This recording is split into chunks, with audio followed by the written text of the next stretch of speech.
Hello? What the? TC, you be doing too much, bro. What's up, Titans? TC here, and welcome back to the channel. First time ever.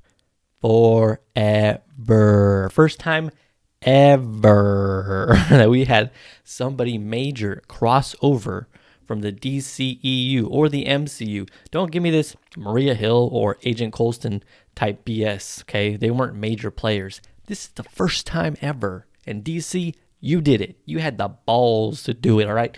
Marvel didn't have the balls to do it for Netflix. They just offhand mentioned some of their characters like, oh, the Star Spangled Boy Scout, oh, or the Incredible Hulk. They were like, oh, the big green guy, cute. DC actually freaking did it. They pulled the trigger and they got Ezra Miller's Flash into the CW Crisis on Infinite Earths. That's hype. So what we're going to do now is I'm basically going to watch this clip with you guys and I'm going to give my stupid commentary. So here we go. What the hell is this? I'm asking myself the same question. Literally. So I'm not even the biggest CW guy at all. Like, I started watching Flash season 1 and 2, thought it was awesome. Zoom, fantastic villain. And then I watched Arrow through like season 2, but then I dropped off after that. But if you guys, have watched this show religiously, I could just imagine how much more hype this scene was where freaking Barry Allen Grant Gustin turns around and he sees Ezra Miller standing there, the freaking DCEU Flash standing there, and you get to see him kind of shocked. And right now in this clip, Ezra's kind of like, oh, what's going on here? He's probably in the multiverse somewhere. He's traveling. He's doing a Speed Force. And he's getting trapped somewhere, and he's confused. Is this cosplay? Oh, do you want a selfie, bro? No, I'm sorry. We're not, no. And I'm not even gonna lie, I visibly laughed. I audibly laughed when Ezra calls his costume cosplay. Because, okay, I know a lot of CW lovers are gonna watch this video because it's the CW. But a lot of people make fun of the CW costumes and pretty much call them cosplay. They're not real costumes, right? They're TV costumes or TV budget costumes. So I'm not gonna lie, I laughed my ass off when he called it cosplay. It's just funny to me. But I love this whole interaction. Like, Ezra is quirky. I think Ezra would play a fantastic Wally West. He would be an amazing Wally West. But here right now, he's talking to Barry and pretty much thinks he's a fan who wants an autograph. So that's funny as hell. I'm also the Flash. You're also the what? Now, did you catch that? Grant Gustin goes, I'm also the Flash. And Ezra Miller's Flash is like, what? You know why? Because not one time in Justice League did they call him the Flash. He doesn't even call himself the Flash, right? So this is the first time hearing the word the Flash. So to him, it makes sense that he's confused. The Flash? The Flash?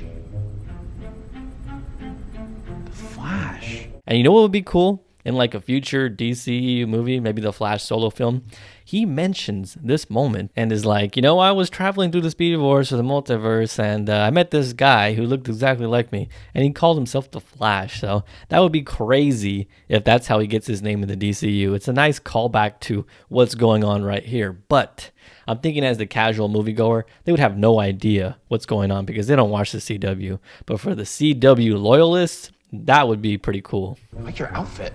It seems comfy. Yours is pretty cool. Smooth. Seems safe and Breathable. All right, so after Ezra bashed the costume and called it cosplay, he's now, touching it and saying, oh, it's pretty comfy. It's breathable, right?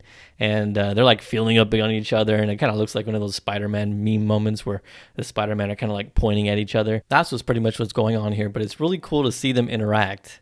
It's just crazy. A freaking movie character and a TV show character. It's insane. I told Victor this was possible.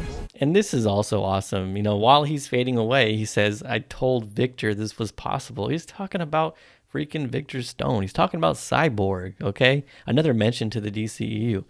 So what does this mean? It means that, one, the DCEU is canon to these shows. And two, DC, you did it, man. You created hype with this one little scene. And I know that, most of the actors, don't really want to appear on these shows because they're actors and they get paid the big bucks, right? That's why Robert Downey Jr. probably won't appear on like Agents of S.H.I.E.L.D. because he's probably asking for $20 million an episode. But to see Ezra do this had to have come from him and being like, you know what, that would be awesome, you know, as a fan and like for the fans. This felt like that type of thing. You know, he probably wasn't even paid a lot because, you know, the TV budgets aren't crazy. So this was just really freaking cool of him to do. So bravo, DCEU, bravo. You finally did something right. You finally did something cool, and you finally did something that's going to build hype, especially for one of your main characters of the Justice League. A move that I feel Marvel had been scared to do.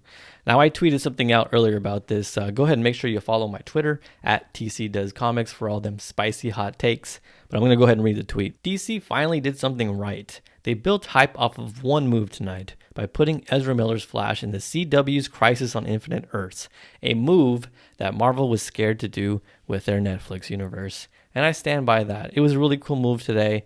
It should start trending on Twitter. And it seemed like it was for the fans type thing from the DCEU. And who knows, maybe this will link to something in a future, you know, solo Flash movie. But all in all, good move, DC. You won today. If you guys liked this video, make sure you subscribe for more. I'm trying to put out a ton of content in 2020. And yeah, have a good day, guys. Peace.